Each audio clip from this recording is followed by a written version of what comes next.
After last night's mass shooting in Las Vegas and the death toll still mounting, WBON-TV is here at the Madison County Sheriff's Office, where we sat down with Deputy Mike Stotts to get some insight on the training that the Sheriff's Office goes through, as well as get tips for civilians in a massive shooting attack such as that one. We have naturally training every year. It may not be an active shooter, but we have all had active shooter training. And of course our training consists of, if there's gunfire in an active shooter situation, you go to that gunfire and you hopefully eliminate that threat.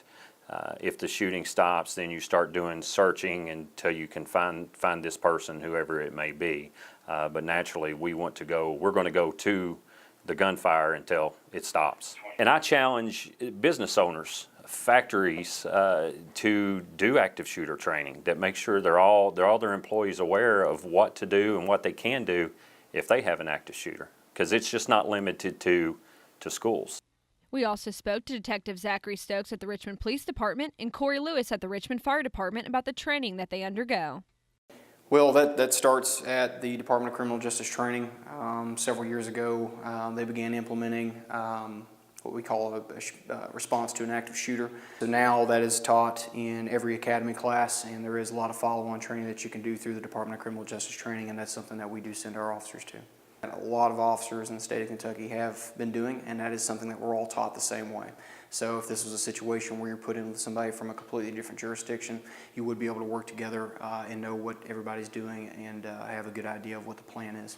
One of the things that's being taught to civilians, this is at the workplace, churches, wherever, is three things. It's run, hide, and fight.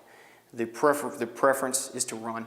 If you can get away from that, get away from what's going on, get away from somebody with a gun, a knife, whatever it is, run, get away. Okay? If you cannot get away and you are backed into a corner, you have the ability to hide rather than run, hide.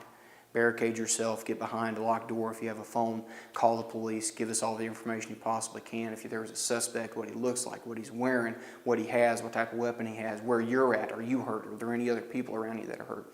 And then obviously the last resort that we want people to do is fight.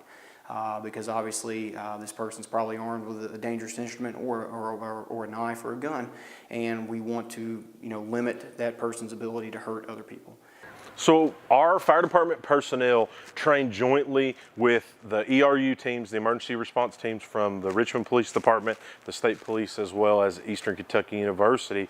And you may have already heard, this year there was a significant large-scale active shooter exercise on the campus of Eastern Kentucky University. We had a hand in doing that. We practiced where we would stage in the event of an active shooter on the campus of Eastern Kentucky University. We practiced our triage skills in the event we had mass casualties. We practiced how we would respond jointly with the ERU teams in the event there was an active shooter. So how would we handle ourselves? How would we conduct ourselves? How would we work to remove patients from harm's way while not inhibiting the ability of law enforcement to engage that person and track that person down? So our role may not be from the law enforcement side of working to get rid or de-escalate the situation, but we have a very big role when it comes to the emergency medical service side of that. We're able to treat and triage patients. We're able to establish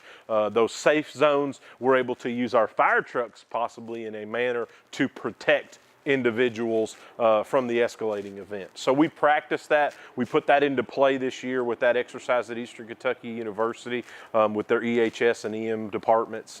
And we practiced really how we would play in a situation. And that's not something that we encounter, thankfully, very often, but it is a asset in our repertoire, and we will know how to do it. We will know what we should do. We would know how to handle this situation, and really how we would work cohesively with the organizations, specifically law enforcement and other organizations that are coming in from out of town.